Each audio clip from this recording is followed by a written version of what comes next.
Hey guys, ARK here, back with another video. Today we'll learn how to build a website using WordPress and host it for free using GitHub Pages. So let's begin. First, before we begin, we need to download two softwares. First is called as WAMP server. So this allows you to host your website locally. So the idea is we'll first make the whole website in the local machine, so it will not be on the internet. And once we are happy with the website that we have created, we'll host it. So this is required. The software is required to host it locally. So you can choose whether you have whether you want the 32-bit version or 64-bit version. I'll download the 64-bit version. I have actually downloaded it. I already have it, so you can go ahead and click here and download it. The next thing is WordPress download. Okay, so you need to go to this website. I'll post both the links in the description, so you can go ahead and download both of these. So you need to click here and download the tar file. So it will be a compressed file, like a zip. So it will be like a zipped file. So you need to download both of these. And if I go to my downloads, you can see this is the WAMP server and this is the WordPress zip. So once you've done these, then you need to go to your GitHub account. So I already have a website running on my GitHub account. So I made a new GitHub account just to show you guys how to build the website. And before we begin, I would like to show you my website. So this is the website. Just refresh. You can see the transition. So you can see this whole thing, sort of comes down gradually and gives a very nice appeal. So if you scroll down, you can see I've given some information about myself here. And slowly, if you come down, you can see the skills and a very nice transition where each icon rolls into the frame. And if you hover over each of these icons, you see they grow. So it's very nice and animative. And the good thing I will tell you about WordPress is I made this whole website and I didn't have to write a single piece of code. So everything is just pick and place, and it's very scalable. So you can create any number of pages you want, any type you want. So you don't have to stick with a particular theme or something. You can create anything from scratch. And then again, you see a very nice transition here. And if I hover over any of these icons, they grow. And so, yeah, this is for mailing, for LinkedIn, Medium, GitHub, and all that. So now I'll go to, so this is my home page. Similarly, I have a portfolio page. So if I click on that, and you can see, so this is the so this is the host name, which is arkalim.github.io, and yeah, that github.io will be there. We can't remove it because we are hosting for free, so it's just a subdomain. And the slash portfolio, so we are now in the portfolio page. You can again see it's the similar thing here. And when you come down, this is a sticky header, so it stays on top. And why, I'll show you in a moment. So if you scroll down, you can see I have all the accolades, the internships, and I have a very nice pictures properly laid out here, and some text about these. And the good thing is these keep switching after a period, which again you can configure the project, image captioning, etc. And then we come down again. You'll be greeted with this contact page. Now the purpose of this header here is if I want to go to accolades, I can just click and it will take me there. So these are like anchor points. Similarly for internships, publications, projects, and then contacts. So it's a very nicely laid out. And if I click on home or this, it will take me back to the home page. Similarly, I also have a blog page. So if I go there, you can see that initially you can see that these headers are transparent, and as you scroll down, these sort of get that black color. So you can come down and see the articles that I have written. So this is actually on my Medium page, and again you can see a very nice animated buttons. And once again, I didn't have to write a single piece of code for it. So it's very nice and easy to build website using this. So enough talking. So let's get started. So we'll go to, so I have opened a new GitHub account here, and I've named the username as Learning WordPress, just for example. But like you choose a name accordingly. The thing is, whatever name you provide here will be the name of your website. So in my previous case, I had provided the name was AR Kalim. So that's why when I do AR Kalim, .github. So that's why it comes like arkalim.github.io. Similarly, if I have to open the website for this, it will be learning-wordpress.github.io. So be careful with the username that you pick, because that will ultimately be the the URL for your website. So yeah, that so now we'll go and create a new repository. So we go to create new repository, and here the name of the repository should be your username.github.io, which is basically uh, the URL that you're going to use.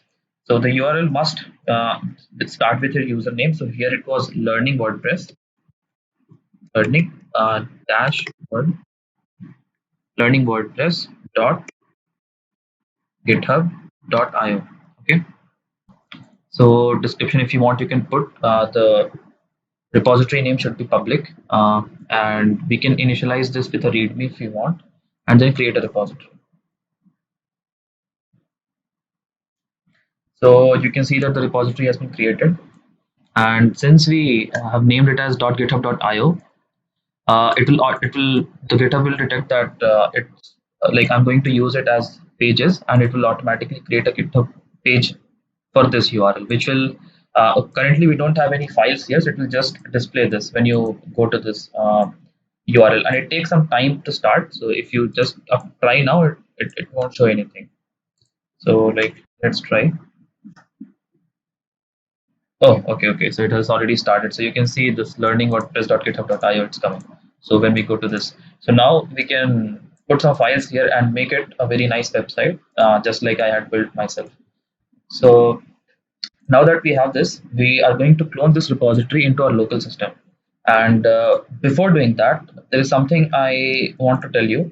First, we'll have to install this WAMP server. Now, I have already gone ahead and installed it, but and the thing is, I can't do it again. So you'll have to install it yourself. It's a pretty straightforward process. You just have to do next, and once at one point of time, it will ask you to specify where exactly you want to install. So try to install it in a separate folder, like in a place where you don't want other files to be. So in my case, I've installed it in volume D, uh, D drive. So it will install like this. It will be just a single folder, WAMP64. It will come like this, and inside there will be some files. So go ahead and do that. So once you're done with that, then what you have to do is you have to go to that folder, go to WAMP64, and then and yeah, like once again, this might be in a different location as per your installation. So once you do that, you have to go to www inside. So like I'll repeat once again, I am inside WAMP64, then www, and inside here you can you can put any number of pages you want, and for that you'll have to like make different folders for each of these pages. So I have 3 pages, so I have 3 folders. You can see arkalim.github.io, which is basically the home page, then I have the blog page, and I have the portfolio page. So for each page you'll have one folder, so a folder per page. So yeah, so once you have installed the WAMP server, what you do here now, I already have 3 pages. I'll show you how to create another page, and for this one I'll be using the this repository. Okay, so what I'll do, I'll go here. So I'm in the repository, and you go ahead and copy this, and I'm going to clone it into my local system. So you open a git bash here, and then you do git clone, and then you paste that. So it's going to create this. So you can see that a folder has been created with that name, okay, with the same name as our website. So we'll go into that, and you can see there's a .git file and a README file, and this .git file might not be displayed in your case, and that is because the reason why it's displaying is because I have this enabled, this hidden items enabled. So in general, it won't display. If you can go ahead and enable hidden items, then it will start to display this .git file. Now, all you have to do is you want to go to downloads, and remember that you had downloaded this WordPress zip file, which has some content in it. So you're going to extract it and store it somewhere. So I have already extracted and placed it here inside this folder. So you'll have to copy each one of these files, all these files. So you do Control A, Control C to copy everything, and then go inside and go to www again. Go to the folder, the website folder, and then here you just have to paste these. And what it's doing is, so first we installed the WAMP server, then we created a folder inside which will tell that we want to create a local web page. And then inside that we're installing, we will copy paste the whole, all the files in the WordPress that we got from after extracting the WordPress zip. So this will install WordPress inside this system, inside for this particular web page. So let this happen, let this finish, and then we'll move on to the next step.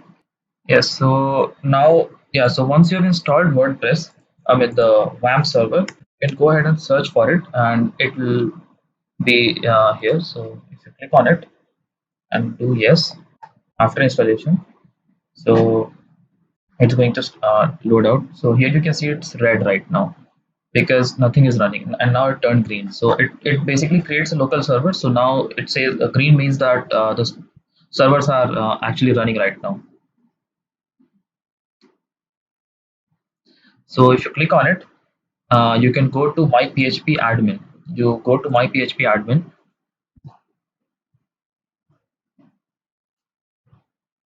and then the username will be root, password will be nothing. So log in, go to databases, and we want to create a separate database for each file, for each web page. So like in my example, I have three web pages, so I have three different databases for them. So you can see a blog page DB, a home page DB, and a portfolio page DB. And this underscore DB in the end is very important. It tells this basically required for the WordPress local thing to work. So now, since we are going to create a new web page right now, we'll create a new database. So we'll go to collation here, and in the database name, we'll give it some name, like let's say learning DB. Underscore DB is very important, so yeah, like don't miss it. And then we'll create one. So you can see that that the database has been created.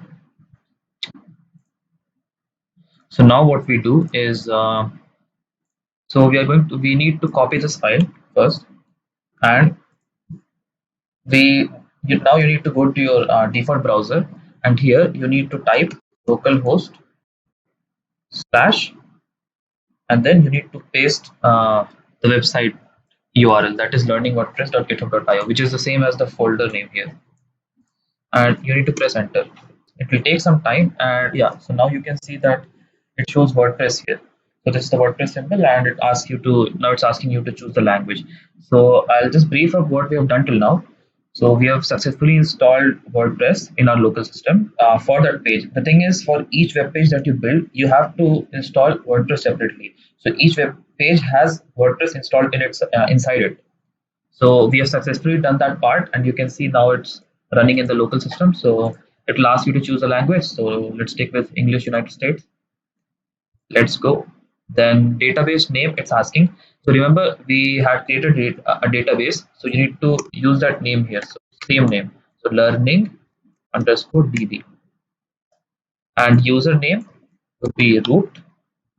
Password will be nothing. And this is the same username and password, which is root and empty, that we use for logging into my PHP admin. So it's the same thing. So root and password. Database host is local. These two you don't have to touch. Then just do submit, and then run the installation. So now it will. It will. Yeah. So now it has already run the installation now. So now you need to provide a site title, which will be displayed here on the tab.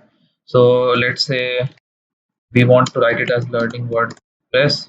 So now for username, you'll have to choose a username and password. And the reason why it's needed is you don't want somebody to access your local host and get inside and change the local website that you've built. So you can pick a username. I'll just go with learning, and password. Let's say learning again. So yeah, password, username and password is done. Confirm email, your email. I'll just give.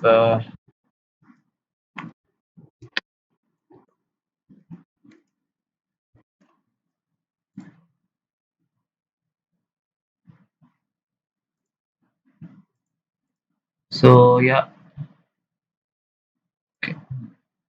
So yeah, this is the site title, username, password, email, and then we'll do install WordPress. So now is the actual WordPress installation going on. Once it's installed, yeah, so we can save the username and password if we want, and then we can do login. So here we'll do learning and remember me, and then yeah, login.